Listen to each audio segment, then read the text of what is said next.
Ang munting laruan. Anong nangyari sa manika ko? Tanong ni Carla sa sarili habang tinititigan ang mesa kung saan niya ito iniwan. Ang buhok ng manika na kaninang maayos ay magulo na ngayon. Ang magaganda nitong mata ay nakatingin ng diretso sa kanya, pero hindi ito ganoon kanina. Isang Sabado ng hapon, nagpunta si Carla sa isang antique shop na matatagpuan sa gilid ng isang lumang kalsada.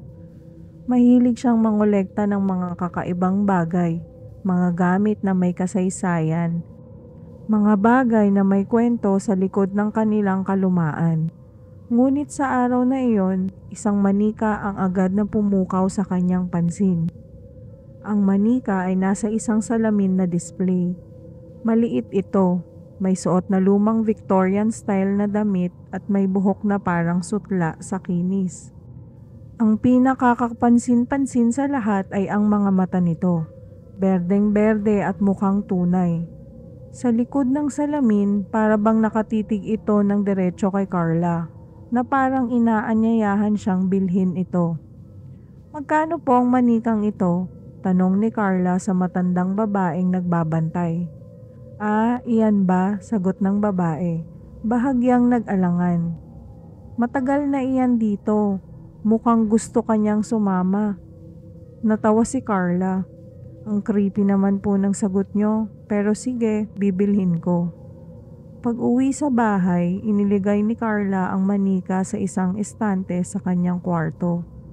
Pinagmasdan niya ito ng mabuti at napansin niya kung gaano kalinis ang pagkakagawa nito. Halos parang totoo ang mga mata ng manika, na para bang sumusunod ang tingin saan man siya magpunta.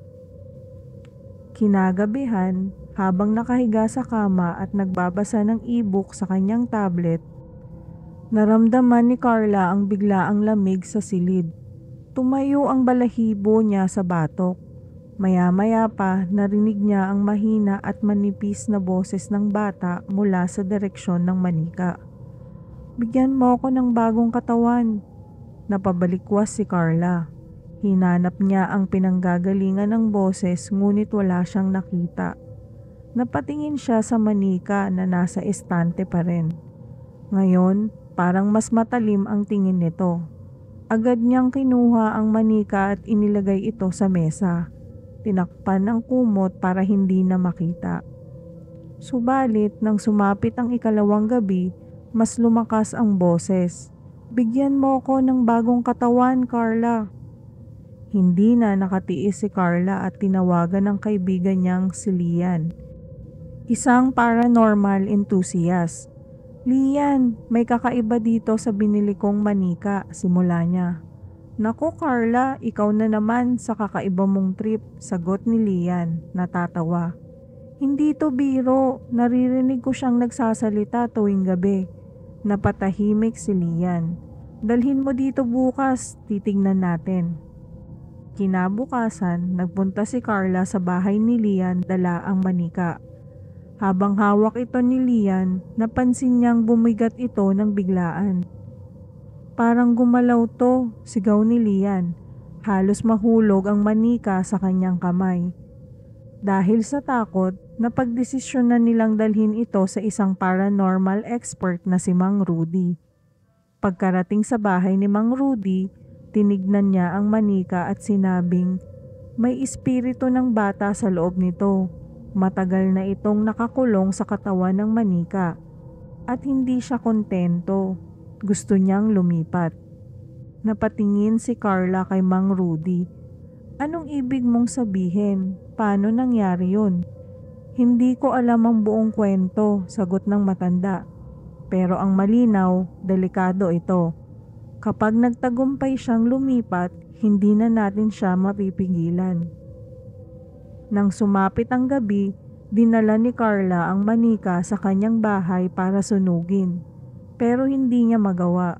Sa bawat hakbang papunta sa likod ng bahay, mas bumibigat ang manika sa kanyang mga braso. Parang ayaw nitong isuko ang sarili. "Bigyan mo ko ng bagong katawan, Carla. Ikaw ang pinili ko," bulong ng manika. mas malakas kaysa dati. Napahinto siya. Ngayon, naramdaman niyang may malamig na kamay na humawak sa kanyang braso. Agad siyang tumakbo pabalik sa bahay at inilagay ang manika sa mesa. Kinuha niya ang isang martilyo para sirain ito. Pero nang ibaba niya na ang martilyo, lumipad ito palayo sa kanyang kamay. Biglang gumalaw ang manika at sa unang pagkakataon, nagsimula itong magsalita gamit ang sariling bibig. "Hindi mo ko kayang sirain, Carla. Matagal na akong naghihintay. Ngayon, sa wakas nahanap ko na ang tamang katawan." Nagmamadaling tumawag si Carla kay Lian.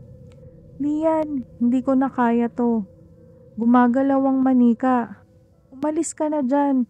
Huwag mong hayaang makalapit siya sa'yo," sagot ni Lian.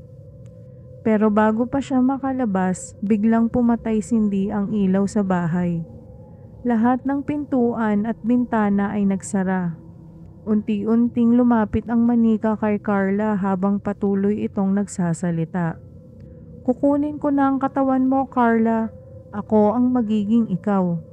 Sa huling lakas ng loob, hinagis ni Carla ang manika sa fireplace ng kanyang sala. Agad itong nasunog, ngunit hindi natapos doon ang lahat. Sa apoy, nakita ni Carla ang mukha ng bata, sumisigaw at nanunumpat. Akala ni Carla ay natapos na ang lahat. Ngunit isang linggo pagkatapos ng insidente, nakatanggap siya ng package. Walang return address pero may laman itong bagay na pamilyar. Ang manika. Ngumiti ito sa kanya at sa muling pagbukas ng kanyang ilaw, narinig niya ulit ang boses. "Ang sabi ko sa'yo, Carla, hindi mo ko matatakasan." Wakas, maraming salamat sa inyong pakikinig.